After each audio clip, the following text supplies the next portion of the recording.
I came back from the cabin without warning. I'd forgotten my keys. Walking into the apartment, I went numb. My daughter was on her knees in front of her father-in-law. He was holding her by her hair and saying, "Now I'm going to teach you how a real woman is supposed to act in her husband's house." Friends, before I begin my story, I have a small request. If stories about tough decisions and complicated destinies touch your heart, please subscribe to the channel and hit that like button. And in the comments, let us know what city you're listening from. It always warms my spirit to see how many of us are out there. Enjoy the story. Silence. That was what I valued more than anything. I spent my whole life working as the head archivist of the county, surrounded by the silent witnesses of history, yellowed pages, birth records, and wax seals.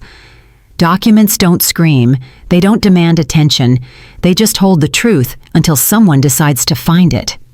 But for the last 2 years, my own home, my sanctuary with its high ceilings and creaky oak floors, had ceased to be a place of silence. It had turned into a battleground. I always believed that patience was a woman's highest virtue. When my daughter Zadie married Elroy, I made room, both literally and figuratively. I gave the newlyweds the master bedroom and moved myself into the smaller room facing the courtyard. I thought I was helping to build a family. But along with my son-in-law, it wasn't just his suitcase that entered our home, but the thick, sticky shadow of his father, Cornelius Thorne. Cornelius didn't just come to visit, he conducted rounds. Every visit felt like a general inspecting a barracks where the soldiers were already guilty of something. "Ms. Althea," he would boom, barely stepping over the threshold, not even taking off his heavy cashmere coat. "It smells damp in your foyer again. This is unacceptable for a home raising the future elite of society." By elite, he meant my son-in-law Elroy, and of course himself. I usually stayed quiet. What was I supposed to say? That the house was old, pre-war, and it breathed the only way it knew how? I just nodded, offered tea, and retreated to the kitchen so as not to interrupt men's business. I could hear him lecturing Zadie for napkins that weren't starched enough, for the soup being too thin, for spending too much time on her drawings. Artist. He spat the word out like a curse. A woman should paint comfort in the home, not a mess on a canvas. And Elroy? Elroy sat right there, eyes lowered into his plate, chewing silently. He never defended her. Never. To keep from losing my mind in that suffocating atmosphere, I escaped. My salvation was the cabin, an old A-frame about 20 miles outside the city. There, among the wild berry bushes and ancient oak trees, I could breathe again. I went there at the slightest opportunity, leaving the apartment entirely at the disposal of the Thorne dynasty, as Cornelius loved to call them. I thought my absence made my daughter's life easier. I thought my silence was buying her peace. Lord, how wrong I was. That Thursday, I had driven up to the cabin intending to stay until Sunday. The weather was surprisingly warm for October. The air was crisp and clear. I spent the whole day in the garden, covering the rose bushes for winter. It was only toward evening, when the sun was already dipping behind the pines, that I felt that familiar heaviness at the base of my skull. Blood pressure. I reached for my bag where my medicine kit usually was, and my blood ran cold. The pill organizer was still at home, on the dresser in the hallway. I clearly remembered taking it out to find my keys, and in my haste, forgetting to put it back. Staying at the cabin without my medication was risky. I wasn't at an age to play games with hypertension. Sighing, I packed my things. The last bus had already left, but I was lucky enough to catch a ride back to the city with a neighbor. The whole way, I stared at the lights blurring past the window and thought about Zadie. Lately, she had become so pale, so quiet. The mischief that used to dance in her eyes had been replaced by fear. I chalked it up to them adjusting to married life, to the grind. I convinced myself, they'll work it out. Love takes time. The main thing was not to interfere. A mother-in-law always ruins things. I was so afraid of becoming that angry, stereotypical mother-in-law that I had turned myself invisible. I walked up to my building at dusk. The windows of our third-floor apartment were blazing with bright, anxious light. Usually, Zadie loved dim lighting, floor lamps, coziness, but this was full illumination, like an operating room. Climbing the stairs, I reached for my keys out of habit, but stopped. The door wasn't locked. The latch was just pulled to, but it hadn't clicked into the groove. Someone must have entered or left in a hurry, or they were expecting someone. I slipped into the foyer silently. Years of working in the archives had taught me to walk without disturbing the dust. A strange, ringing silence hung in the apartment. No TV, no clinking dishes, only a low, measured voice drifting from the living room. "Because you don't understand your place, little girl." It was Cornelius. But the tone, it wasn't the grumpy tone I was used to. There was a cold, sadistic threat in this voice. I took a few steps down the hallway. My heart was beating somewhere in my throat, but my feet carried me forward on their own. I stopped in the doorway, hidden by the shadow of the china cabinet, and looked into the living room. The image that revealed itself to me burned away every last shred of sentimentality I had left. In the middle of the room, on our old Persian rug, my daughter, my proud, talented Zadie, was on her knees. She was wearing a simple house dress, her head hung low. Before her, looming like a cliff, stood Cornelius. He was holding her by her hair, not just holding it. He had wrapped her thick, dark braids around his fist, forcing her to tilt her head back so her neck was unnaturally arched. A grimace of pain and humiliation was frozen on her face. Tears streamed down her cheeks, but she didn't make a sound. "Repeat it," Cornelius said quietly, almost gently, and that gentleness reeked of the grave. "Repeat what I said." In the corner of the room by the window stood Elroy, my son-in-law, my daughter's husband. He stood with his back to them, staring into the dark glass. His shoulders were trembling, but he didn't turn around. He knew what was happening, and he was doing nothing. I was wrong," Zadie whispered. Her voice shook and broke. Cornelius yanked her hair harder. Zadie let out a quiet sob. "Louder, and with respect." "I was wrong! Now I'm going to teach you how a real woman is supposed to act in her husband's house, since your own mother didn't bother to explain these simple truths to you." In that moment, something inside me died. The Althea who feared conflict died. The woman who believed that a bad peace is better than a good war died. All the fear, all my polite softness vanished, evaporated, leaving behind only icy clarity.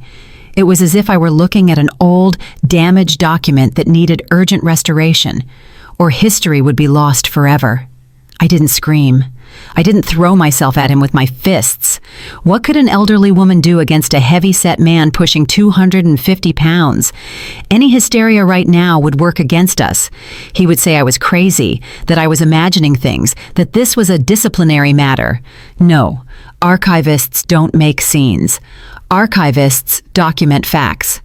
Slowly, trying not to let a floorboard creak, I stepped back into the shadows of the hallway and took my smartphone out of my pocket. The camera turned on silently. I raised the phone, catching Cornelius's profile distorted by power, his fist in my daughter's hair, and Elroy's indifferent back. I hit record. Seconds stretched into eternity. The screen captured every word, every movement. "You should thank us, Zadie. Thank us for accepting you into the family," he said, leaning into her face. "Save." I dropped the phone into my pocket. The video was saved. I had the proof. Now I needed to act, not as a protective mother, but as a strategist. If I walked in now, they would make excuses.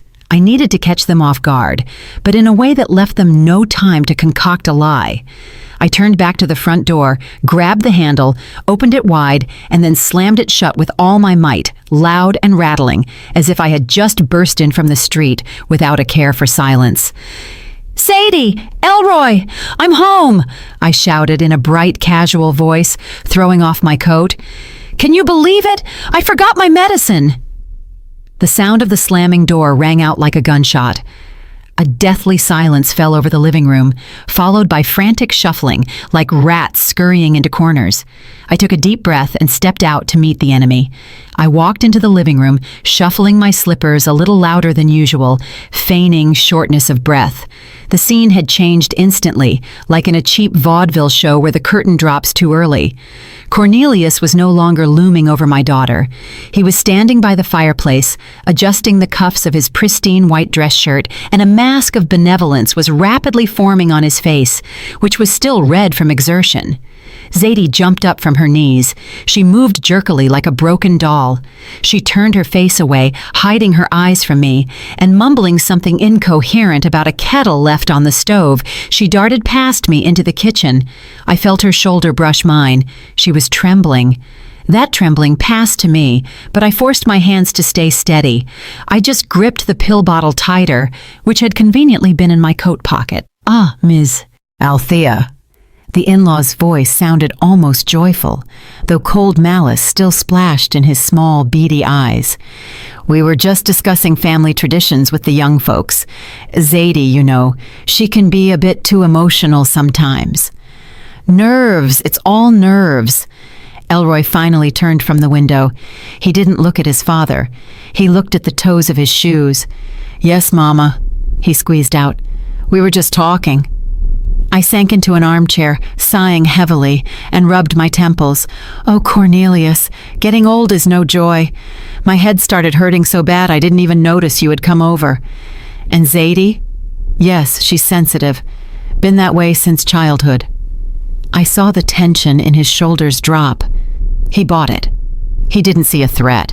He saw a tired, foolish old woman concerned with her blood pressure. To a man like Cornelius, women are divided into two types, those who can be used and those who can be ignored. I voluntarily stepped into the second category. "You should get some rest, Ms. Althea," he threw out condescendingly, heading for the exit. "I won't tire you out. I have a big day at the committee tomorrow. We're preparing for the city's centennial jubilee. You understand, the Thorn Line has always been at the center of our region's history." He left, leaving behind the smell of expensive cologne mixed with the smell of fear, which now soaked the walls of my apartment. I didn't sleep that night. I lay in the dark, listening to the silence in my daughter's room through the wall. It was too dense, that silence. I knew Zadie wasn't sleeping. I knew she was lying there, staring at the ceiling, hating herself for her weakness. I wanted to go to her, hug her, tell her I saw everything. But I stopped myself. If I interfered now, if I made a scene, Cornelius would just take Elroy, pressure Zadie with debts, and paint us as hysterical women. He was a master manipulator. To defeat a dragon, you don't charge at it with a pocket knife. You need to know where the soft underbelly is beneath the scales. I needed a weapon, and I knew exactly where it lay. In the morning, as soon as the city woke up, I dressed strictly but modestly in my usual gray coat and left the house. I told Zadie I was going to the pharmacy, but my path lay in a different direction. The city archives were located in the building of the former Merchants Guild. Massive doors, the smell of old paper and dust. This smell was dearer to me than perfume. I had worked here for 40 years. I was greeted with smiles. The young intern at the front desk didn't even ask for a pass, just nodded. "Good morning, Miss Althea. Coming to visit us?" "Yes, sweetheart." I smiled my most harmless smile. "Decided to check on old friends and clarify a few things from my memoirs." I walked into the vault. It was cool in there, rows of metal shelves stretched into the gloom. I knew this labyrinth by heart. My fingers remembered where to look. I didn't go to the city council section, where Cornelius would have looked for confirmation of his greatness. I went to the private collections section, sealed by special order. 20 years ago, Etta, Cornelius's wife and my best friend, was dying of cancer. A week before the end, she handed me a box. "Hide this, Althea," she whispered then, squeezing my hand with dry, hot fingers. "If Cornelius finds this, he'll destroy everything. Promise me you'll open this only in dire need." I promised. I filed the documents as an unclaimed private archive and shoved the box into the farthest corner of shelf number 17. I hoped this day would never come. I kept the peace of Etta's memory, allowing Cornelius to play the grieving widower and the great patriarch. But yesterday he raised a hand to my daughter. The statute of limitations had expired. I found the box. It was covered in a thin layer of gray dust. Blowing it off, I untied the strings of the folder. Inside lay letters. Yellowed envelopes covered in Etta's small beaded handwriting. And beneath them, a thick notebook with a faux leather cover. A medical registry from a private clinic that had closed in the late 90s. I scanned the documents. My heart beat steadily and sharply, like a metronome. This wasn't just a weapon. This was a bomb capable of blowing apart the entire fake facade Cornelius had been building for decades. His vaunted dynasty, his pride in his ancestors' blood, his right to power, it all rested on one big lie. I carefully placed the papers in my bag. Now I knew what to do. Walking out of the archives, I sat on a bench in the square. The sun shone bright but offered no warmth. I took out my phone and dialed the in-law's number. It rang for a long time. He didn't like to answer immediately. He held the pause to emphasize his importance. "Speaking," his baritone finally boomed. "Good morning, Cornelius. It's Althea. I hope I'm not distracting you from state affairs." My voice was soft, almost fawning. "I'm busy, Ms. Althea. Speak to the point." Of course, it's about yesterday. You were talking about the Jubilee, about the campaign for city council. I was thinking, I do have some savings from selling my parents' cabin, and just what I've set aside. I understand elections are an expensive business. Silence hung on the line. I could almost physically feel the calculator clicking in his head. Greed. That was the chink in his armor where I intended to slide the blade. "Go on." His tone changed. The irritation vanished, replaced by predatory interest. "I would like to make a contribution. We are family, after all. And for Zadie, it would probably be more peaceful if we showed solidarity. Maybe you could stop by for tea today? Around 5 o'clock? Zadie won't be here. She went out to sketch so we can talk frankly about figures." He coughed, trying to hide his eagerness. "Well, family support? That is commendable. I'll find a window in my schedule. I'll be there at 5. I hung up and looked at the archive building. He thinks he's coming for an old fool's money. He doesn't know I've prepared tea flavored with ashes. At exactly 5 o'clock, the doorbell rang. Persistent, demanding, 2 short bursts. Cornelius wasn't late, and he didn't arrive early. He appeared exactly when he said, as if time itself was obliged to adjust to his schedule. I opened the door, feigning hospitality. I was wearing my best house dress, dark green with a brooch at the collar, and on my face was a mask of submissive waiting. "Come in, Cornelius, come in," I bustled, taking his heavy coat. He allowed me to wait on him without even looking in my direction, as if I were a coat rack. He walked into the living room like he owned the place, scanning the room as if already calculating what could be remodeled. On the table sat my signature caramel cake, fine china, and silver spoons, everything he liked. Attributes of a decent home that he bragged about so much. "Well, Ms. Althea." He sank into the armchair, the springs creaking pitifully beneath him. "I'm glad you've shown some prudence. Family is, above all, a common pot and common goals." He immediately took a piece of cake without waiting for an invitation. He ate greedily but neatly, wiping the corners of his mouth with a napkin after every bite. I sat opposite, hands folded in my lap, observing. "Of course, Cornelius. I understand what a responsibility it is to be a thorn. The elections, the council, it all requires funds." "Precisely." He nodded, swallowing a chunk. "A campaign is an expensive affair. Banners, meetings, press. People need to see power.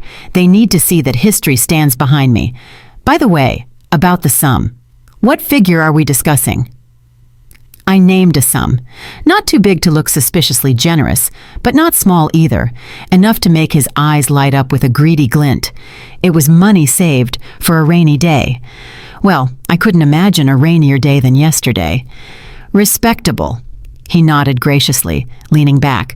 "That will cover the printing costs. Zadie, of course, could earn something herself, but with her character and talents..."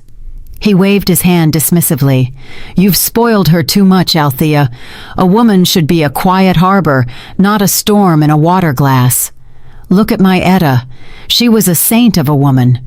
Quiet, submissive, knew her place. At the mention of Etta, everything inside me tightened. Knew her place. I remembered that place. I remembered her tear-stained eyes, the bruises she hid under long sleeves, and the animal fear with which she flinched at the sound of his footsteps. Yes, Etta was wonderful, I said quietly, pouring him more tea. By the way, Cornelius, I was going through some old papers in the closet the other day. You know, nostalgia, and I found a curious thing. I stood up and went to the dresser, where I had placed a small stack of letters tied with a ribbon beforehand. It was just a tiny fraction of what I had taken from the archives, the most innocent part, just correspondence between Etta and her sister about the weather and fabric prices. No secrets, just household nonsense. I placed the stack on the edge of the table next to his cup. Etta's letters. I thought maybe you'd find it pleasant to read, to remember your youth. She writes so warmly about your home. Cornelius didn't even touch the letters. He cast a squeamish glance at them, as if I had put a dead mouse on the table. Why do I need that junk? He scoffed. The past should stay in the past. Etta was a simple woman, Althea.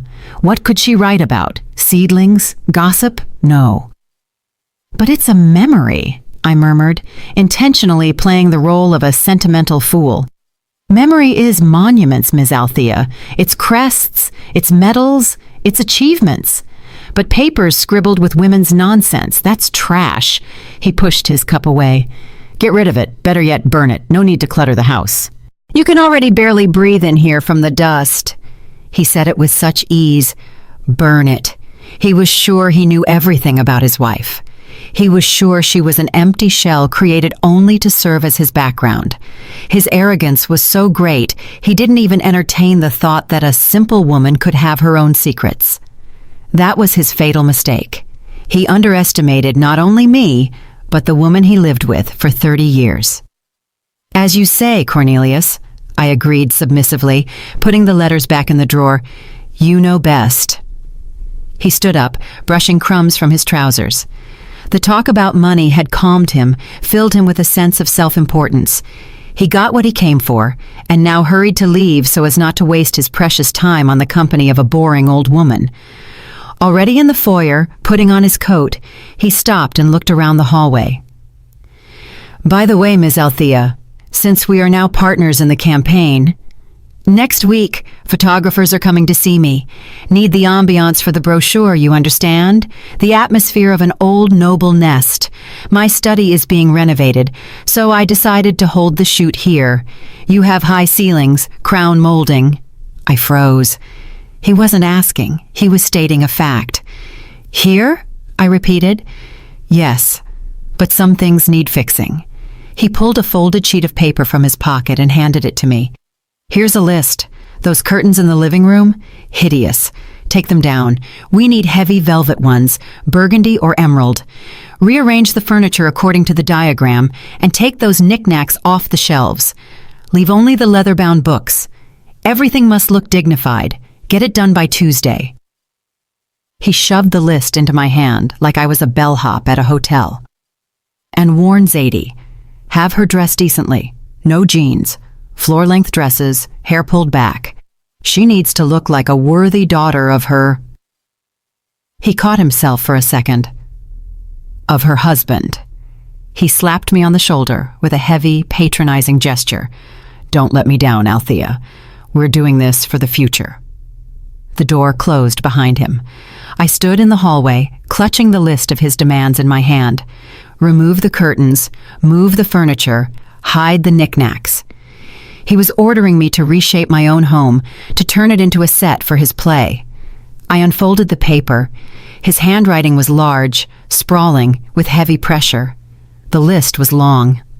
I walked slowly into the kitchen, put the paper on the table next to the half-eaten cake, then took out a matchbox. I struck a match against the side. The flame flared up merry and bright. I held it to the corner of the list. The paper caught instantly. I watched the fire devour his orders, watched the letters blacken and curl, turning into ash. "Burn that trash," he said about Etta's letters. "Well, Cornelius, I fulfilled your request. I started burning the trash. You were just mistaken about exactly what constitutes trash in this house." The ash fell onto the saucer. I rubbed it with my finger. Black soot stained my skin. Now that he had so carelessly brushed off the past, confident in his invulnerability, my hands were untied. He invited war into my house himself. He set the date of the battle himself. Tuesday, photo session. Perfect. I would have just enough time to prepare the scenery, only the script would be mine. And at the finale of this play, he wouldn't be getting any applause. I went to wash the dishes. The water rushed, washing the leftover frosting from the plates, and a plan was already forming in my head. Quiet, not hysterical, quiet as a whisper in a library, a whisper that brings down empires. The next morning, I started my renovations, but instead of running to the store for velvet drapes, I put on my Sunday coat and went visiting. First on my list was Mrs. Calloway, Lucille, the widow of the former mayor. This woman knew everything about the city, and more importantly, the city knew everything from her. She was a living telegraph, transmitting news faster than any internet connection. I didn't come empty-handed. I brought an album of old photographs, allegedly to prepare an exhibition for the Jubilee. "Lucille, darling," I cooed, flipping through pages over tea. "Look, isn't this precious? That's our park in 53. And this... Oh, look, that's Cornelius's grandfather." I pointed to a group shot of factory workers. Among them, in a greasy jumpsuit holding a hammer, stood a stocky man. "Strange," I drawled thoughtfully, adjusting my glasses. "Cornelius always says his grandfather was an officer, a war hero, commanded a regiment. But here he is in a pipefitters brigade in 53. Did officers work as pipefitters?" Mrs. Calloway squinted, bringing the photo to her eyes. "Indeed." A hunter's note rang in her voice. "Very strange. Thorne loves to talk about noble roots and officers' honor. And here a simple laborer. No, labor is honorable, of course, but why lie?" The seed was planted. I knew that by evening, this photograph, or rather the rumor of it, would fly through every parlor in the city. Thorne is a liar. His biography is a fake. That was the first, barely noticeable prick of the needle. That same day, I stopped by 2 more keepers of our city's hearth. To one, I casually showed an old newspaper clipping where the Thorne surname was mentioned in a list of debtors for rent back in 1998. To the other, I complained about how hard it is to find a good notary for asset division these days, and accidentally dropped the phrase, "It's good that Cornelius and I have everything transparent, although they say he has big problems with the banks." I wasn't accusing. I was just wondering. I was a confused old lady finding inconsistencies, and it worked flawlessly. Returning home, I continued my quiet sabotage. On the coffee table in the living room, where Elroy usually drank his evening coffee, I forgot a few brochures. Family law, division of assets, how to protect yourself from spousal debt, psychological abuse, signs and help. In the evening, when my son-in-law returned from work, I watched him from the kitchen through the cracked door. He sat on the sofa, rubbed his face tiredly, and reached for the remote. His gaze fell on the bright cover of the divorce brochure. He froze. His hand with the remote hung in the air. He looked around, as if afraid someone would see him looking at it, and quickly, fussily covered the brochures with a newspaper. But I saw his shoulders tense up. Fear, sticky, cold fear, began to seep into his cozy little world of submission. At night, when the house went quiet, I finally sat at my desk and took out what really mattered. Etta's letters. The ones Cornelius ordered me to burn. I turned on the desk lamp and put on my reading glasses. My hands were trembling slightly as I unfolded the yellowed sheets. I knew there might be something important, but what I read turned everything upside down. Dearest Althea, Etta wrote in a letter from 1978, I don't know how to live with this lie. Cornelius forbade me to speak even to doctors. He said if anyone finds out, he'll kill himself or me. Mumps, ordinary childhood mumps that he had when he was 12. The doctor said, sterility, absolute, irreversible. I reread those lines 3 times. Sterility. I picked up the next letter. We took a boy from the orphanage in the next county. Cornelius arranged everything. He paid the head doctor a huge amount of money to rewrite the birth certificate so no one would know he isn't our child. We named him Elroy. Cornelius said, now I have an heir. The line won't break. But he hates him, Althea. He looks at him and sees not a son, but proof of his inadequacy. He punishes him for every breath, for every step. He breaks him so no one suspects that this boy doesn't have his great blood. The medical registry confirmed every word. Patient record, Thorn, C. Diagnosis, orchitis, complicated by azoospermia. And next to it, the forged birth certificate for Elroy, where in the field for father, a confident hand had written, Thorn, Cornelius.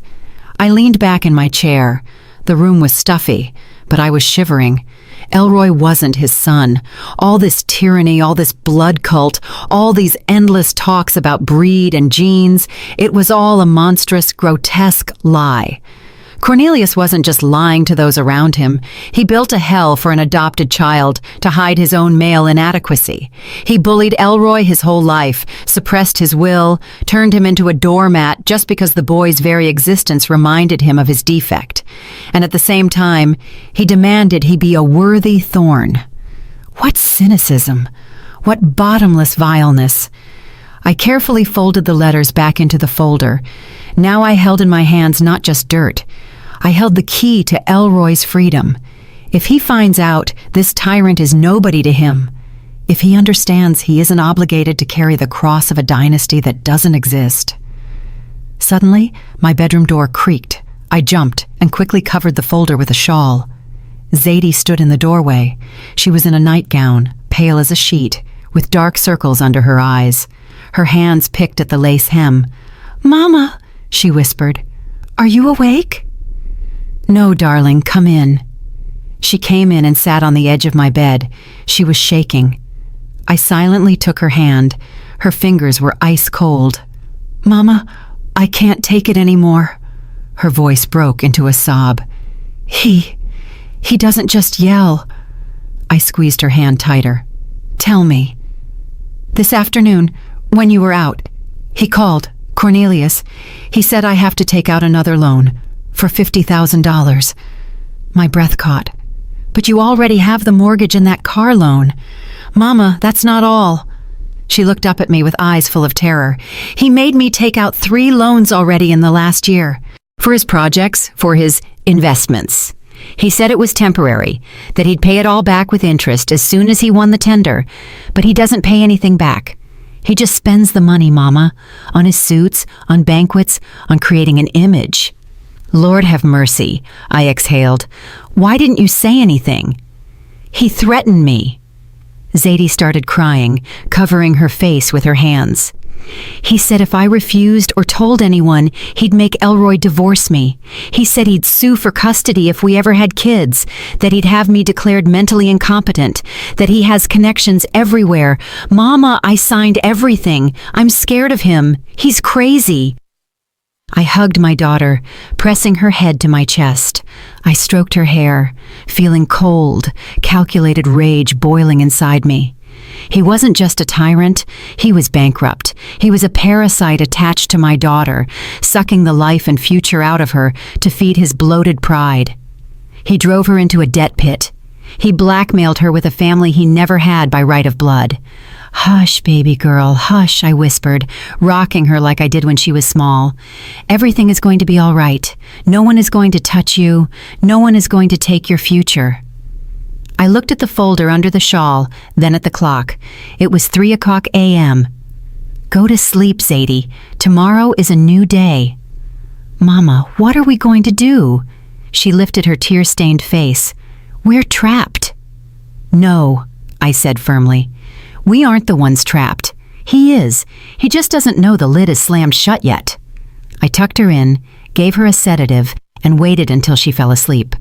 I didn't go to bed myself. I sat in the dark and thought. The stakes had risen to the heavens. This was no longer just about moral humiliation. This was about financial catastrophe and criminal acts. If I simply exposed his lineage, in his malice, he might destroy Zadie financially before he went down. The loans were in her name. Banks don't care who anyone's son is. I needed to act fast and ruthlessly.